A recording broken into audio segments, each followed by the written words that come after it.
తెచ్చుకున్నటువంటి పరిస్థితులు లేరు. కేటీఆర్ లాంటి వాళ్ళు, హరీష్ రావు లాంటి వాళ్ళు ఈ రాష్ట్రాన్ని దోసుకున్నోళ్ళు కాంగ్రెస్ పార్టీ గురించి కానీ కాంగ్రెస్ ప్రభుత్వం గురించి కానీ మాట్లాడితే ప్రజలు పట్టించుకున్నటువంటి పరిస్థితులు లేరు. అయితే వాస్తవాలనేటి ఎప్పటికీ దాగదు, వాస్తవాలు బయటికి వస్తాయి. వాస్తవాలనేటి బయటికి వస్తాయి. కాళేశ్వరం ప్రాజెక్టు కావచ్చు, ఈ కార్ రేసింగ్ కావచ్చు, మరి విద్యుత్ కావచ్చు, 2014 నుంచి 2023 దాకా జరిగినటువంటి అవినీతి అనేది మొత్తం బయటికి వచ్చే రోజులు దగ్గర పడ్డాయి. అన్నిటి మీద కూడా విచారణ జరుగుతుంది. అయితే కేటీఆర్ను, హరీష్ రావుకు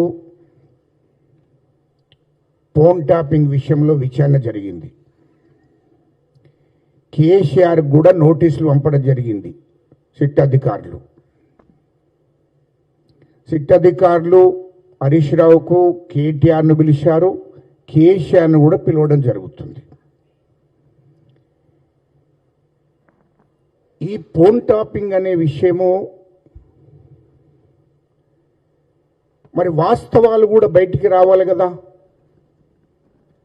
వాస్తవాలను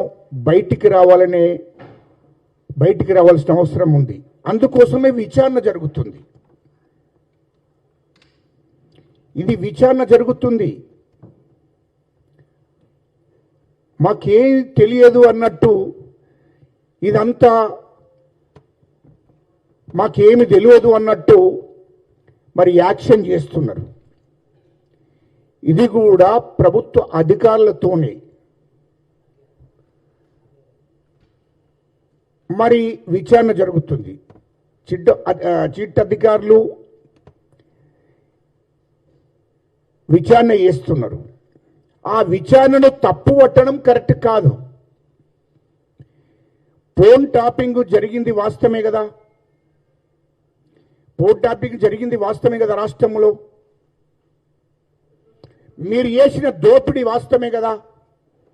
మరి దాని మీద విచారణ జరిగితే ఎందుకు అందరు ఆగమవుతున్నారు టీఆర్ఎస్ వాళ్ళు? అరే ఎంత దుర్మార్గమైనటువంటి పనులు చేశారు మీరంతా. 2014 నుంచి 2023 దాకా ఎంత దుర్మార్గంగా వ్యవహరించారు. మీరు పరిపాలన ఏ విధంగా చేసిందో తెలంగాణ ప్రజలకు తెలియందా?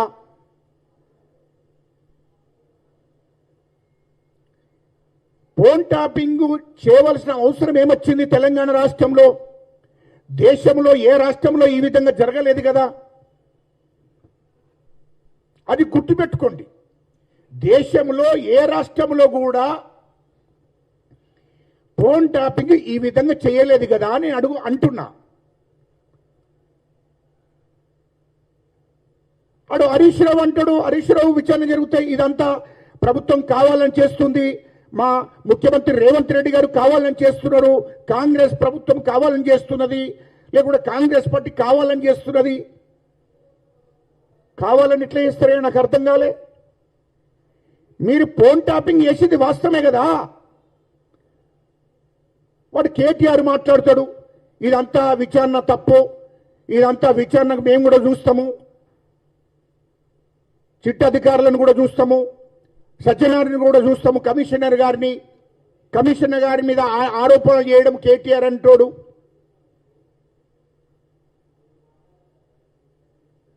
అరే మీరందరూ మీ ప్రభుత్వం ఉన్నప్పుడు ఉన్నటువంటి వాళ్ళే కదా ఈ అధికారులంతా, ఈ ఐఏఎస్లు ఐపీఎస్లు అంతా. మీరు కూడా గవర్నమెంట్లు ఉన్నప్పుడే కదా వీళ్ళందరూ ఉన్నది. వాస్తవాలు వాళ్ళకి తెలుసు కదా. మీరు ఫోన్ ట్యాపింగ్ ఏ విధంగా చేసారు, ఎట్లా చేసిండ్రు అనే విషయము ఇప్పుడు మిమ్మల్ని ఎవరైతే విచారణకు పిలుస్తున్నారో అధికారులు వాళ్ళు మీ గవర్నమెంట్లు ఉన్నారు కదా 2014 నుంచి 2023 దాకా. ఇష్టం వచ్చినట్టు మాట్లాడితే ఏంటి? అంటే మేము వచ్చిన మీ సంగతి ఏందో చూస్తామని బెదిరించి బ్లాక్మెయిల్ చేస్తున్నారా కేటీఆర్? మీరు అధికారులకు రాణిస్తారు అనుకుంటున్నావా? తెలంగాణ ప్రజలు 99% ఉన్న ప్రజలు ఎట్టి పరిస్థితిలో కేటీఆర్ కానీ కేసీఆర్ కానీ అధికారంలోకి రానియరు. మీరు ఉన్నదెంత రాష్ట్రంలో? మీరు ఉన్నదెంత? 0.5 కూడా లేరు. అంటే 99% ఉన్న ప్రజలు మిమ్మల్ని స్వాగతించి మిమ్మల్ని మళ్ళీ ఓట్లేసి గెలిపిస్తారు అనుకుంటున్నారా? మీరు పిచ్చి పట్టింది మీకు. మీ కుటుంబంలో మీ కుటుంబాన్ని మళ్ళీ ఈ రాష్ట్రంలో అధికారంలోకి తీసుకొస్తారని అనుకుంటున్నారా? మీరు మతిస్థిమితం లేకుండా మాట్లాడుతున్నారు. అది జరగదు, జరగనియ్యము కూడా. అది గుర్తుపెట్టుకోండి. విచారణ అనేది వాస్తవమే. దేశంలో ఎక్కడన్నా జరిగిందా? ఈ దేశానికి స్వతంత్రం వచ్చిన నుండి ఇప్పటిదాకా ఫోన్ ట్యాపింగ్ ఏమైనా జరిగిందా? ఫోన్ ట్యాపింగ్ ఎవరు చేస్తారు? అధికారం ఉన్నదని అహంకారంతో చేసిన పని కదా అది. ఫోన్ ట్యాపింగ్ అంటే ఎవరు చేస్తారు? మీ కేసీఆర్ ముఖ్యమంత్రిగా ఉన్నాడు, ముఖ్యమంత్రికి తెలియదా ఇది? రాష్ట్ర మంత్రిగా ఆనాడు కేటీఆర్ ఉన్నాడు, మీకు తెలియదా? ఎప్పుడో ఈ దేశానికి ఈ రాష్ట్రానికి ప్రమాదం ఉంది. తీవ్రవాదులతోని లేకుంటే నక్సలైట్లతోని ఉగ్రవాదులతోని ఈ దేశానికి రాష్ట్రానికి ప్రమాదం ఉన్నదన్నప్పుడే, అది ఇంటెలిజెన్స్ వాళ్ళు చెప్పినప్పుడే ఫోన్ ట్యాపింగ్ చేస్తారు. అది కేంద్ర హోంమంత్రి గారి పర్మిషన్ తీసుకోవాలి, కేంద్ర హోం సెక్రటరీ పర్మిషన్ తీసుకోవాలి. ఈ రాష్ట్రంలో డీజీపీ పర్మిషన్, హోంశాఖ సెక్రటరీ పర్మిషన్ తీసుకోవాలి రాష్ట్రంలో. మీరు వీళ్ళందరి తీసుకున్న తర్వాతనే కదా ఫోన్ ట్యాపింగ్ చేయాలి. ఫోన్ ట్యాపింగ్ ఎవరు చేస్తారో? ఈ రాష్ట్రంలో ప్రమాదం జరగబోతుంది, ఈ రాష్ట్రం మీద దాడి జరగబోతుంది, ఈ రాష్ట్రంలో ఉన్నటువంటి మంత్రుల మీదనో ముఖ్యమంత్రి మీదనో లేకుంటే ప్రజల మీదనో దాడి జరగబోతుంది అన్నప్పుడే పర్మిషన్ తీసుకొని కేంద్ర ప్రభుత్వంలో ఉన్నటువంటి కేంద్ర హోంశాఖ మంత్రి, కేంద్ర హోంశాఖ సెక్రటరీ, ఈ రాష్ట్రంలో డీజీపీ పర్మిషన్ తీసుకుంటారు. అప్పుడు చేస్తారు. ఎవరి మీద? ఉగ్రవాదులకు సహకరించే వాళ్ళ మీద, తీవ్రవాదులకు సహకరించే వాళ్ళ మీద, నక్సలైట్లకు సహకరించే వాళ్ళ మీద, ఇన్ఫార్మర్లు, కోరియర్లు, వాళ్ళ ఫోన్లను ట్యాపింగ్ చేసి వాళ్ళను అదుపులోకి తీసుకుంటారు. ఆ ప్రమాదం జరగకుండా చూసుకుంటారు. దానికోసమే ఫోన్ ట్యాపింగ్ చేస్తారు. కానీ మీరు చేసింది ఏంటి? ఎవరితోని రాష్ట్రానికి నష్టం వస్తుందని చేశారు? చెయ్యాలి. ఫోన్ ట్యాపింగ్ చేయడం తప్పేం కాదు. కానీ ఫోన్ ట్యాపింగ్ ఎవరి మీద చేయాలి? ఈ రాష్ట్రానికి ప్రమాదం జరగబోతుంది, ఈ రాష్ట్రంలో వీళ్ళ మీద దాడి జరగబోతుంది, ప్రభుత్వం ఉన్నటువంటి ఎమ్మెల్యేల మీద కానీ, మంత్రుల మీద కానీ, ముఖ్యమంత్రి మీద కానీ, లేకుంటే వ్యాపారుల మీద కానీ, ప్రజల మీద కానీ దాడి జరగబోతుంది అన్నప్పుడే ఆ ప్రమాదం ఉన్నదని చెప్పి నిఘా వర్గాలు, ఇంటెలిజెన్స్ వాళ్ళు రిపోర్ట్ చేసినప్పుడు అర్జెంటుగా ఫోన్ ట్యాపింగ్ చెయ్యాలని చెప్పి పర్మిషన్ తీసుకొని చెయ్యాలి. కానీ మీరేం చేశారు? ఫోన్ ట్యాపింగ్ ఎక్కడ జరగదు, ఎక్కడ జరగలేదు. ఇగో జరిగే విధానం ఇది. మీరు రాజ్యాంగం చదువుకోవాలి, చట్టాలను చదవాలి. మరి చదువుకుండా మీ అహంకారంతో, దురహంకారంతో విచారణ చేస్తే చేతులు కట్టుకట్టు కూర్చుంటుందా కాంగ్రెస్ ప్రభుత్వము? ఏం తమాషాలు గట్ట చేస్తున్నారా? ఏమనుకుంటున్నారు? ఫోన్ ట్యాపింగ్ ఎవరు చేశారు? మీరు ఇష్టం వచ్చినట్టు. ఆనాటి ముఖ్యమంత్రి కేసీఆర్ 2014లో 14 నుంచి 23 దాకా కేసీఆర్ ముఖ్యమంత్రి పాత్ర ఉంది ఫోన్ ట్యాపింగ్ లో. ఆనాడు కేసీఆర్ పాత్ర ఉంది. ముఖ్యమంత్రి అంటే ఎవరు? ఆనాటి ముఖ్యమంత్రి 2014లో 14 నుంచి 23 దాకా 2023 దాకా ఉన్నటువంటి ముఖ్యమంత్రి కేసీఆర్ ఉన్నాడు. అప్పుడు ఆనాడు ఆయన పాత్ర ఉంది. ఏంటి అయినా తీవ్రవాదుల కోసమో నక్సలైట్ల కోసమో ఉగ్రవాదుల కోసమో పెట్టలే ఫోన్ ట్యాపింగ్.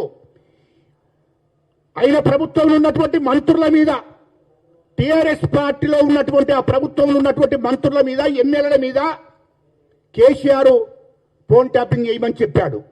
కాంగ్రెస్ పార్టీలో ఉన్నటువంటి ఎమ్మెల్యేల మీద మా పిసిసి అధ్యక్షుడు, ఆనాటి పిసిసి అధ్యక్షుడు మా రేవంత్ రెడ్డి గారి మీద, కాంగ్రెస్ ఎమ్మెల్యేల మీద, బీజేపీ అధ్యక్షుడి మీద, బీజేపీ ఎమ్మెల్యేల మీద ఫోన్ ట్యాపింగ్ పెట్టాడు. ఇది కేసీఆర్ చేయించాడు. ఇది వాస్తవం. నా గురించి ఏం మాట్లాడుకుంటున్నారు బీజేపీ వాళ్ళు, నా గురించి కాంగ్రెస్ పార్టీలో ఏం మాట్లాడుకుంటున్నారు, అదే అలా సొంత పార్టీ టీఆర్ఎస్ పార్టీలో కూడా ఏం మాట్లాడుకుంటున్నారు ఎమ్మెల్యేలు, మంత్రులు. ఆయనకు భయం. వాళ్ళకంటే వాళ్ళ కులం ఉన్నదే 0.5. కాబట్టి మా కుటుంబం జోలికి ఎవరైనా వస్తున్నారో ఆ భయంతో వాళ్ళ మీద ఫోన్ ట్యాపింగ్ చేయించాడు. ఇది కేసీఆర్ డైరెక్షన్ ఇచ్చాడు. కేసీఆరే ఆ ఫోన్ ట్యాపింగ్ చేయించాడు. ఇది వాస్తవం. ఇది నా ప్రభుత్వం ఏడగూడిపోతుందనే భయంతో, ఆ ఎమ్మెల్యేలను కాపాడుకోవడం కోసం, ఆ మంత్రులు ఎటుజారిపోతారనే భయం కొద్దీ వాళ్ళ మంత్రులు, టీఆర్ఎస్ మంత్రులు, టీఆర్ఎస్ ఎమ్మెల్యేల మీద కూడా ఫోన్ ట్యాపింగ్ చేయించాడు. కాంగ్రెస్ పిసిసి, ముఖ్యంగా పిసిసి అధ్యక్షుడు మా రేవంత్ రెడ్డి గారికి ఆనాడు ఉత్సవోసుకున్న పిసిసి అధ్యక్షుడు కాగానే కేసీఆర్. కాబట్టి మా రేవంత్ రెడ్డి గారి మీద, ఆనాటి పిసిసి అధ్యక్షుడి మీద ఫోన్ ట్యాపింగ్ చేయించాడు. ఆనాడు మా రేవంత్ రెడ్డి గారి పిసిసి అధ్యక్షుడు ఉన్నప్పుడు ఆ ఇంటి చుట్టూ పెట్టాడు. అక్కడ ఫోన్ ట్యాపింగ్ చేయించాడు. మా కాంగ్రెస్ ఎమ్మెల్యేల మీద ఫోన్ ట్యాపింగ్ చేయించాడు. బీజేపీ నాయకుల మీద ఫోన్ ట్యాపింగ్ చేయించాడు. సిపిఐ అన్ని పార్టీల మీద కూడా ఫోన్ ట్యాపింగ్ చేయించాడు. ఇది కేసీఆర్ డైరెక్షన్లో. ఇది వాస్తవం కాదా? వాస్తవాలు బయటకు వస్తాయి కదా. ఇక కేటీఆర్ అనేటోడు ఎవరి మీద చేయించాడు? వ్యాపారుల మీద, బిజినెస్ వాళ్ళ మీద, కాంట్రాక్ట్ల మీద, రియల్ ఎస్టేట్ బడాబాబుల మీద, బిల్డర్ల మీద, సినిమా హీరోయిన్ల మీద, హీరోల మీద, గీళ్ళ మీద, జడ్జి మీద, జడ్జి ఫ్యామిలీలో, డాక్టర్ల మీద, జ్యువెలర్ షాప్ వాళ్ళ మీద, వీళ్ళందరి మీద విచారణ. వీళ్ళందరూ ఏం చేసిండ్రయ్యా నాకు అర్థం కాలే. అరే లుచ్చా నా కొడుక, వీళ్ళందరూ ఏం చేసిండో చెప్పు అని అడుగుతున్నా నేను. వీళ్ళ హక్కులను కాలరాసినట్టే కదా, వాళ్ళ ఆత్మగౌరవాన్ని దెబ్బతీసినట్టే కదా, వాళ్ళ స్వేచ్ఛను హరించినట్టే కదా. ఇది తప్పు కాదా? తెలంగాణ తెచ్చిన దానికోసం, తెలంగాణ వచ్చినాక ఈ తెలంగాణ ప్రజల మీద, తెలంగాణలో బిజినెస్ చేసుకున్నటువంటి వాళ్ళ మీద, వ్యాపారుల మీద, సినిమా ఇండస్ట్రీల వాళ్ళ మీద, వీళ్ళ మీద ఫోన్ ట్యాపింగ్ చేయించి ఒక్కొక్క కాంట్రాక్టర్ దగ్గర 100 కోట్లు వసూలు చేసిండు కేటీఆర్ అంటోడు. ఫోన్ ట్యాపింగ్ చేసి ఎవరితోని ఎక్కడ ఏం మాట్లాడుకుంటారో చూసి దాన్ని చూపించి బ్లాక్మెయిల్ చేసి కాంట్రాక్టర్ల దగ్గర 100 కోట్లు తీసుకున్నాడు. జ్యువెలర్ షాప్ వాళ్ళ మీద మీరు గోల్డ్ ఎక్కడి నుండి కొనుకొస్తున్నారు, ఎక్కడి నుండి వస్తుంది ఇక్కడికి అని చెప్పి ఫోన్ ట్యాపింగ్ చేపించి వాళ్ళని బెదిరించి 100 కోట్లు వసూలు చేశాడు. ఇది వాస్తవం కాదా? బిల్డర్ల దగ్గర వాళ్ళ ఫోన్ ట్యాపింగ్ చేసాడు, వాళ్ళ దగ్గర డబ్బులు వసూలు చేశాడు. సినిమా హీరోయిన్ల మీద ఫోన్ ట్యాపింగ్ చేయించాడు, వాళ్ళని బ్లాక్మెయిల్ చేశాడు, వాళ్ళని వాడుకున్నాడు. ఢిల్లీకి తెప్పించుకున్నాడు, ముంబైకి తెప్పించుకున్నాడు, హైదరాబాద్కి తెప్పించుకున్నాడు, ఇతర దేశాలకు కూడా తెప్పించుకున్నాడు, దుబాయ్కి కూడా తెప్పించుకున్నాడు. అరే ఇంత నీచంగా చేసి, ఇంత దుర్మార్గమైన పరిపాలన చేసి వీళ్ళందరి హక్కులను కాలరాసి ఇంతమందిని మీరు మోసం చేసిందంటే ఫోన్ ట్యాపింగ్ ద్వారానే. ఇది వాస్తవం కదా? సినిమా హీరోలను, సినిమా డైరెక్టర్లను ఎంతమందిని మీరు బెదిరించి డబ్బులు వసూలు చేయాలి, 100 కోట్లు. ఇది వాస్తవం కాదా? సినిమా హీరోయిన్లు కొత్తగా వచ్చినటువంటి సినిమా హీరోయిన్లు వాళ్ళను కూడా ఫోన్ ట్యాపింగ్ చేసి మీరు ఎవరెవరితో మాట్లాడుతున్నారో మొత్తం నాకు తెలుసు అని చెప్పి వాళ్ళని బ్లాక్మెయిల్ చేసి సినిమా ఇండస్ట్రీలో ఉండకుండా చేస్తాం మిమ్మల్ని, నా మాట వినకపోద్దని చెప్పి వాళ్ళను కూడా వాడుకున్నది వాస్తవం కాదా? సినిమా హీరోయిన్లు కొత్తగా వచ్చిన పిల్లలు వాళ్ళని వాడుకున్నది వాస్తవం కాదా? ఇంత దుర్మార్గమైన పనులు చేసుకుంటూ మమ్మల్ని విచారణకు వెళ్తారా? ఏంద్రా మీరేమంతా దేశానికి స్వతంత్రం తీసుకొచ్చిన నా కొడుకులారా? వాడు హరీష్ రావు మాట్లాడతాడు, అరే నీకు ఈ ఆస్తులను ఎక్కడి నుండి వచ్చినాయి భయ్, నాకు అర్థం కాలే. నీకు ఫామ్ హౌస్ 100 ఎకరాలు ఎక్కడి నుంచి వచ్చినాయి? సిప్పర్లు వేసుకొని తిరిగినోనివి, ఛాయ్ అందించుకుంటూ తిరిగినోనివి హరీష్ రావు. ఇది ప్రజలకు ఎప్పు మొదలు. తెలంగాణ ఉద్యమం చేసినప్పుడు నేను కూడా ఉన్నా కదా. లుచ్చానా కొడుకులారా, నేను కూడా ఉద్యమం చేసినోన్నే, తెలంగాణలో కీలక పత్రం వహించినోన్నే, నేను కూడా ఉన్నా కదా. మీ ఆస్తులు ఎంత? సింగపూర్లో 25,000 కోట్లు కంపెనీ పెట్టుకున్నావు, ఎక్కడి నుండి వచ్చినాయి? ప్రజలకు చెప్పు.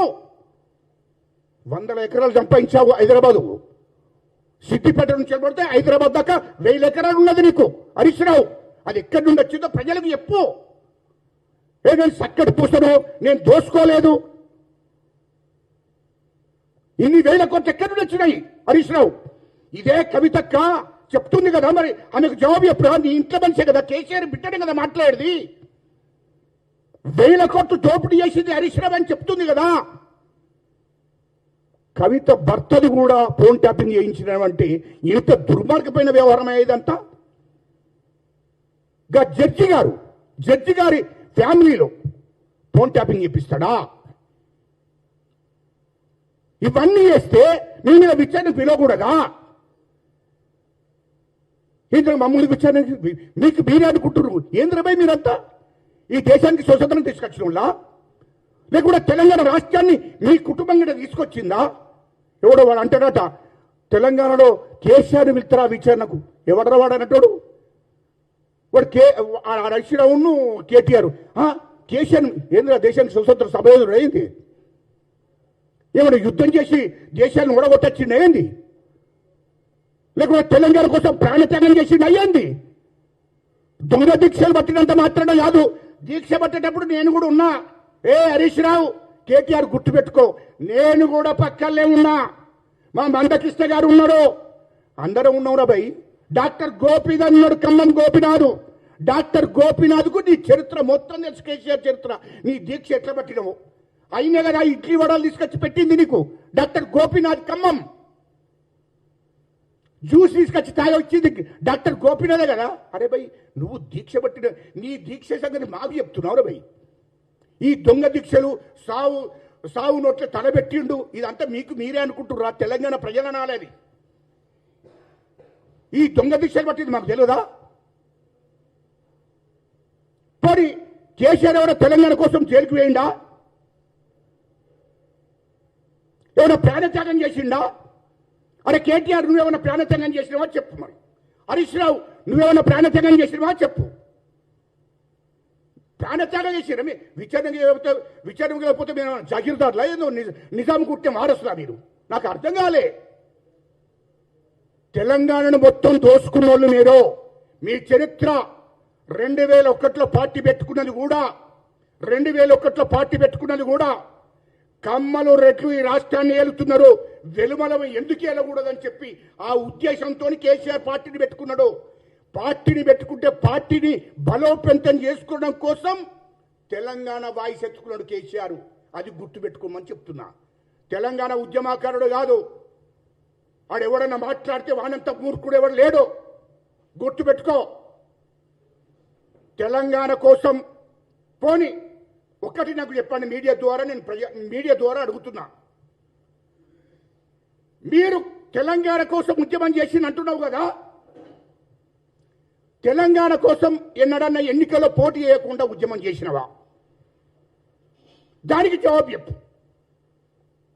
అరే 2001 పార్టీ పెట్టినావు, 2004లో కాంగ్రెస్ పార్టీతోనే పొత్తు పెట్టుకున్నావు, ఆనాడు కాంగ్రెస్ గవర్నమెంట్ లో మంత్రులు ఇదే హరీష్ రావు మంత్రి పదవులు తీసుకున్నారు. ఇంకా త్యాగం ఎక్కడిదా? కేంద్ర మంత్రి కేసీఆర్ ఇంకా త్యాగం ఎక్కడిదా? ఎవడో త్యాగం అన్నాడు చెప్పదు కొని కొట్టాడు నా కొడుకులను. త్యాగం ఎక్కడిదే? త్యాగం ఎక్కడిది చెప్పండి. త్యాగం ఎక్కడిదో చెప్పండి. త్యాగం అంటే ఎట్లా? తెలంగాణ కోసం త్యాగమా? 2004లో కాంగ్రెస్ పార్టీతో పొత్తు పెట్టుకొని కాంగ్రెస్ ప్రభుత్వంలో మంత్రులు, కేంద్రంలో కేసీఆర్ మంత్రి. ఇంకా త్యాగం ఎక్కడిది? 2009లో టీడీపీతో పొత్తు పెట్టుకున్నాడు కేసీఆర్ టీడీపీతో పొత్తు పెట్టుకొని పోటీ చేశాడు. ఇంకా త్యాగం ఎక్కడిది? త్యాగం అంటే ఏదో చెప్పండి. త్యాగం అంటే కేసీఆర్ చచ్చిపోతే త్యాగం, కేటీఆర్ హరీష్ రావు మీ కుటుంబంలో ఉన్నది చచ్చిపోతే త్యాగం. మా కుటుంబంలో ఇంతమంది ప్రాణత్యాగాలు చేశారు. నేను కేటీఆర్ హరీష్ రావు జైలుకు పోతే తెలంగాణ కోసం అది త్యాగం అంటారు. లేకుంటే కేటీఆర్ హరీష్ రావు ఏదైనా తెలంగాణ కోసం పోలీసులతో తన్నులు తిన్నారు, లాఠీ దెబ్బలు తిన్నారంటే దాన్ని త్యాగం అంటారు. ఏదిరా త్యాగం అంటే ఏంటి? అరే త్యాగం అంటే 1200 మంది బిడ్డలు, నా ఎస్సీ బిడ్డలు, ఎస్టీ బిడ్డలు, బీసీ బిడ్డలు, రెడ్డి బిడ్డలు చనిపోయిన 1200 మంది బిడ్డలు తెలంగాణ కోసం, తెలంగాణ రాష్ట్రం కోసం, తెలంగాణ రావాలని ప్రాణత్యాగం చేసిండ్రు. దాన్ని త్యాగం అంటారు.